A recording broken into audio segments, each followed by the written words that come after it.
ایک شخص تھا، بادشاہ تھا، بڑا عجیب اس نے وصیت کی اپنے بیٹوں سے، میں مر جاؤں نا تو مجھے دفن نہ کرنا، مجھے ایک لوہے کا صندوق بنانا، لوہے کے، میرا جو تابوت ہے وہ لوہے کا بنانا، اس تابوت کو ایک لوہے کے صندوق میں ڈال دینا اور اس کو چھت کے ساتھ لٹکا دینا، دفن نہیں کرنا۔ بچوں نے کہا یہ کیسی وصیت کر رہے ہیں آپ بادشاہ سلامت؟ کہتا میں یہ وصیت اس لیے کر رہا ہوں کہ میں قبر میں جاؤں ہی نہ، جب قبر میں جاؤں گا نہیں تو عذاب بھی نہیں ہوگا۔ اس کی اپنی منطق تھی، تو مرا تو بچوں نے اس کی وصیت پر عمل کیا، لوہے کا تابوت بنایا، اس کو تالا لگایا، اس کو لوہے کے صندوق میں ڈالا، اس کو بھی تالا لگایا، پھر زنجیر سے اس کو لٹکا دیا چھت کے ساتھ۔ تو کہتے ہیں جب یہ سب ہو گیا تو ابھی کمرہ بند کیا، رات ہوئی تو کمرے سے آوازیں آنے لگی، سب پریشان کہ تابوت بھی بند، اس پر بھی تالا، صندوق پر بھی تالا، وہ تو لٹکا ہوا پر، لیکن اوپر سے بڑی خوفناک آوازیں آ رہی۔ ڈرتے ڈرتے صندوق کھولا، تابوت کھولا تو دیکھ کر حیران رہ گئے کہ اس تابوت میں اس بادشاہ کی لاش کے اوپر ایک سانپ بیٹھا ہوا ہے، اس کے چہرے کو کاٹ رہا ہے، کوئی جگہ نہیں تھی، کوئی سوراخ نہیں تھا، وہ کیسے پہنچا اندر؟ سب حیران۔ اب جناب بڑی مشکل سے سانپ کو نکالا، اس کو مارا، پھر صندوق کو بند کیا، پھر لٹکا دیا، جیسے تیسے کر کے رات گزر گئی۔ اگلی رات پھر کمرے سے آوازیں آنے لگیں، پھر جا کے جب صندوق کھولا، تابوت کھولا تو اس سے بڑا سانپ اس کی صندوق میں موجود تھا جو اس کو کاٹ رہا تھا۔ اللہ اکبر۔ پھر اس سانپ کو باہر نکالا، سانپ کو مارا، پھر تالا لگایا، پھر لٹکا دیا۔ اگلی رات پھر آوازیں، جب دیکھا تو پتہ چلا کہ اب تو اندر آگ بھڑک رہی ہے۔ اب بچوں کو سمجھ آ گئی کہ ہم کچھ بھی کر لیں یہ عذاب ہی ہے، اس سے چھٹکارا نہیں ہے۔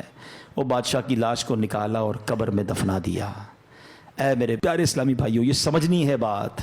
ہو رہی ہے عمر بسلے برف کم، چپ کے رفتہ رفتہ دم بدم۔ برف والے کو بیچتے ہوئے دیکھا ہے؟ برف جس کے ہاتھ میں ہو اس کو بڑی ٹینشن ہوتی ہے۔ ایک بزرگ کہتے ہیں میں نے زندگی کا راز ایک برف والے سے سیکھا۔ ایک برف والا تھا، اب تو برف کم بکتی ہے، مگر پہلے، آج سے کچھ سال پہلے تو بڑی بکتی تھی، رمضانوں میں اب بھی بکتی ہوگی۔ تو وہ کیا کہتا ہے؟ اے وہ لوگو اس پر رحم کرو جس کا سرمایہ پگھل رہا ہے، جلدی خرید لو ورنہ کیا ہوگا؟ پگھل جائے گا۔ کہتے میں نے جملہ سنا، مجھے بات سمجھ آ گئی کہ میری زندگی بھی تو یہی ہے نا، ہم سب کی زندگی میں کوئی ایک برف کی، ہمیں سب کو ایک بلاک دے دیا گیا، برف پگھل رہی ہے، کبھی بھی ختم ہو جائے گی، کسی کی کل ختم ہونی ہے، کسی کی مہینے میں ختم ہو جائے گی۔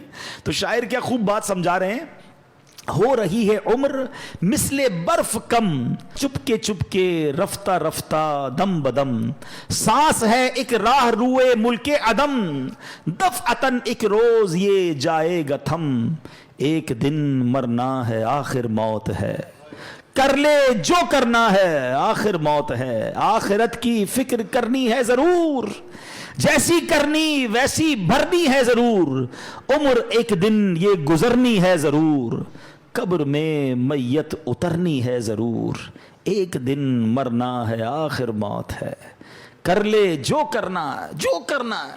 ہاں، لوگ کہتے ہیں میرا کوئی کچھ نہیں بگاڑ سکتا، ارے یہ تو زندگی موج کرنے کے لیے ملی ہے، میں تو ابھی بہت سارے پلان ہیں، میرے بڑے ارادے ہیں۔